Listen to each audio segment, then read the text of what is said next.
Welcome to the channel where I provide daily content on interesting stories from the cricketing world. In today's video I will rank the best all-rounders of all time.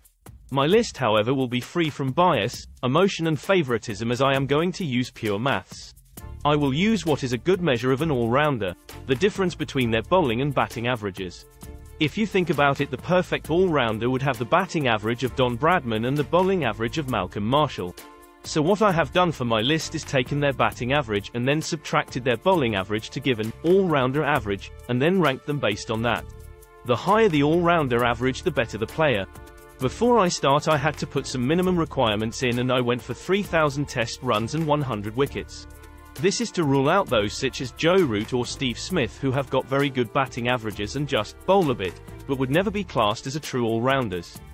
I also rounded batting and bowling figures to their nearest whole number to make things slightly easier.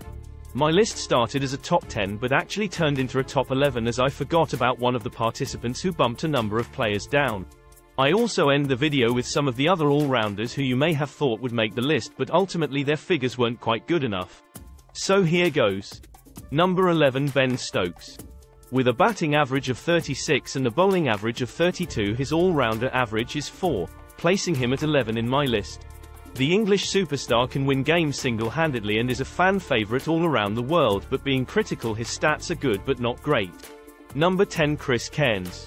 With a batting average of 34 and a bowling average of 29, his all-rounder average is 5, placing him at 10 in my list.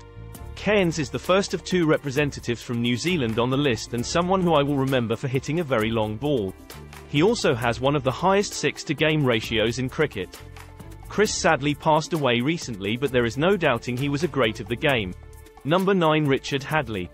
With a batting average of 27 and a bowling average of 22, his all-rounder average is also 5, but slightly better than his fellow Kiwi if I used decimal places, so he places in number 9.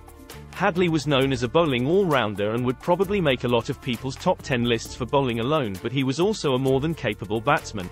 Number 8, Ian Botham.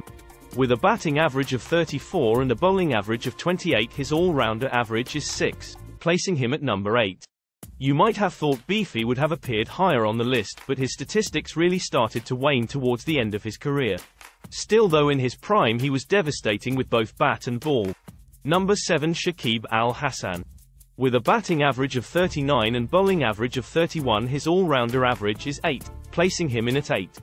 Al Hasan is the only representative from Bangladesh in the list, but fantastic career to date puts him in the mix with the all-time greats. Number 6, Tony Greig.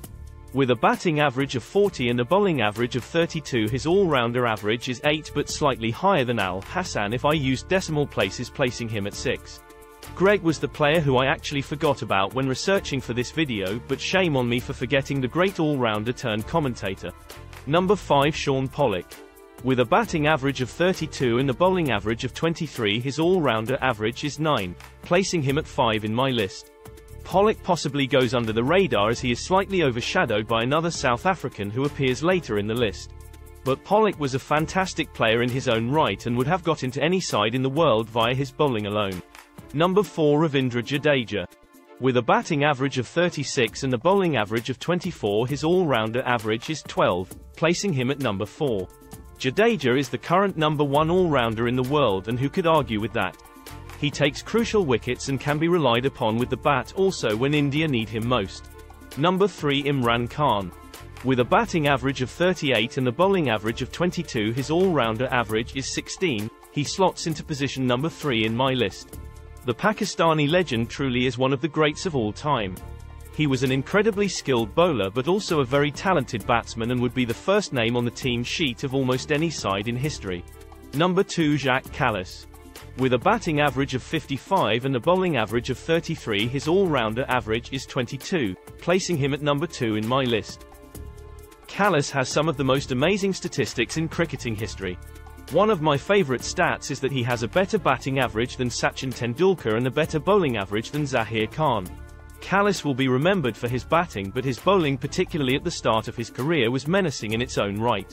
So who is number 1? Have you been able to work it out by process of elimination? Well, here he is. Number 1, Garfield Sobers. Batting average of 58 and a bowling average of 34, giving his all-rounder average of 24. Garfield Sobers is probably the most pure of an all-rounder in the list, as he could bowl both pace and spin if the situation dictated. If you add that to his batting average, which is on its own one of the highest in history, and there is no argument that Sobers is anything other than one of the greatest to ever play the game. So there you have it. I also have 2 honourable mentions, but both took just under 100 Test wickets, so were excluded. Steve Waugh, with a batting average of 51 and a bowling average of 37, his all-rounder average is an exceptional 14. Sanath Jayasuriya, with a batting average of 40 and a bowling average of 34, his all-rounder average is a very good 6. Lastly, there are 3 more players who you might be wondering about who never appeared.